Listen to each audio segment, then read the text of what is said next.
మంచిగా మాట్లాడాడు. నీళ్ళు అమ్ముకుంటూ 5,000 కోట్ల పోయింది అన్నాడు. అంటే ఇక్కడ కుప్పలో మినరల్ వాటర్ ప్లాంట్ ఉన్నాయి, ఏది ఈ 3 ఫీట్లు ఉంది. ఆ తర్వాత ఆ నీళ్ళ ప్లాంట్ బంద్ చేసి ఎంటరావరం వచ్చి లిక్కర్ బంద్ అన్నాడు.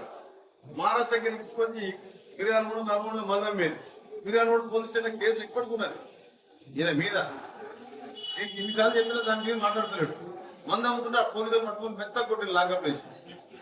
ఆ తర్వాత 3 మర్డర్ కేసుల కిరాయి మర్డర్ వల్ల మదన్మోహన్ రెడ్డి, రామరెడ్డి, బుక్సం ఇది మాట్లాడితే వెంకరెడ్డి 1,000 కోట్లు సంపాదించినాడు. 1,000 కోట్లు సంపాదించి వినోద్ రెడ్డి ఇంత కిరాయి ఈయనే ఉన్నాడు. కిరాయి పురుషుడు వచ్చిన వాళ్ళు కనబడతారు, ఏంటంటే నెల కిరాయి అంటాడు.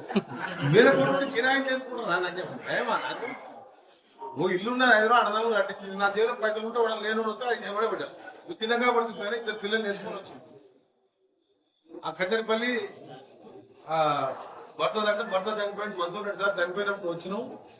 2 ఆడపిల్లలు సార్ ఫీజు కట్టాలి సార్ దగ్గరకు వస్తున్నాయంటే ₹1,00,000 అంటే జైలు 50